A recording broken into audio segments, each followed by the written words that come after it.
we go to my favorite blues song of all time. There's no other way for me to describe it. This song is called "This Is Alone." And this one was very psychedelic to me. Yeah, definitely.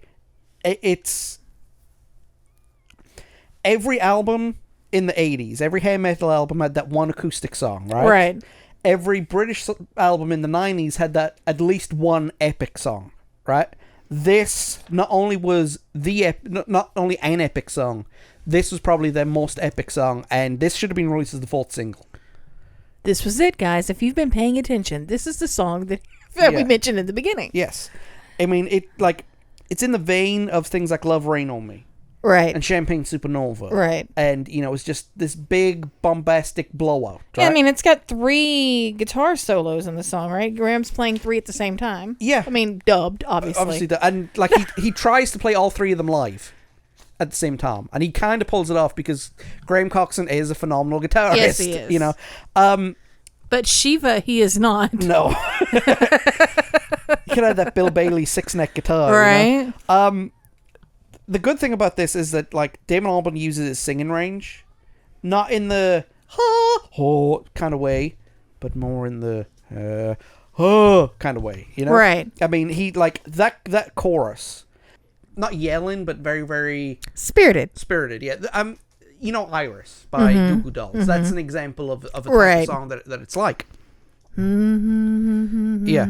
And lyrically, right, we've talked about Englishness all through the thing, right? Lyrically, this is probably the most English song on the album. Yeah. After everything, right? I mentioned earlier, if you guys were paying attention, Damon Albarn listened to BBC World Service when they were homesick. When they were touring the world, promoting the album. So, they had this song, they had the music, and they needed lyrics, and they had no idea where this lyrics was coming from. And there's this thing on British radio, BBC World Service, called the shipping forecast. Right. And it basically tells you about the ocean traffic around the British Isles when you're trying to get into ports. Right. So for things like, containers, ferries, whatever you want, that's what they're talking about, right? Alex James would explain in an interview why, what this has to do with everything, right? He said, "For Christmas, I bought him a handkerchief with a map of the shipping forecast regions on it. You can never tell where the muse was going to appear. We always found the shipping forecast soothing. We used to listen to it on the American tour to remind us of home. It's very good for a hangover. Good cure for insomnia, too." Yeah. So it's like, only Blur could write a song about one of the most boring topics. The shipping forecast. Yeah.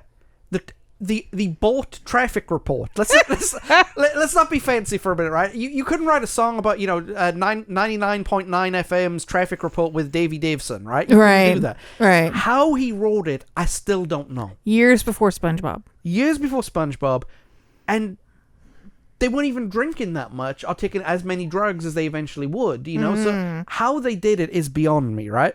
But they make references to rivers, British seaside towns, the Queen, Land's End, which is England's most southern point. Right. The Queen, she's jumped off Land's End. Right. And you just think about it and you think, what?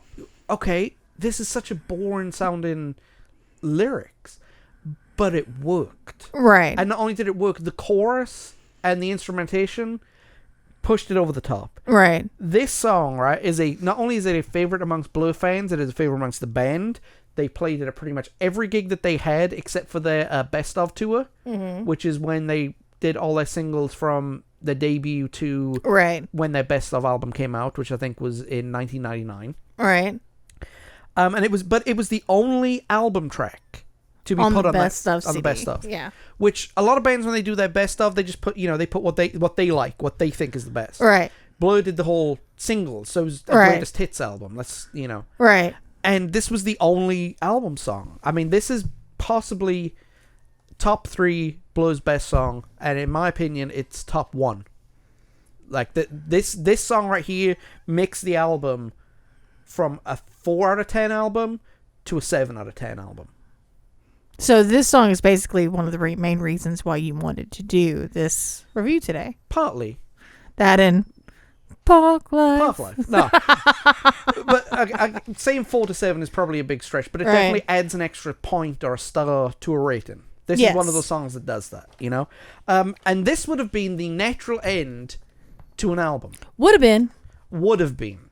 Because they just had to go mess it up. And they did mess it up. Yes. Lot 105 is an, quote, instrumental. Mm-hmm. Right? It's Hammond organ, quirky bass line, good drums. Yes. It is designed to be cheesy. Yes. And it does it. It does it masterfully. It does its job. It's just in the wrong place on the album. Yes. Right? You've got, 16 bars of la la la's, right? Mm-hmm. And then the final thing on the album here is 18 times a week love, la la la la. Mm-hmm. And then it's like the Hammond organ going, you know, after the emotion that This Is a Low brought you through. Right. A friend of mine is a big R.E.M. fan. And he said that I'll Take the Rain would have been the perfect ending to the album reveal if they hadn't put Beach Ball out there.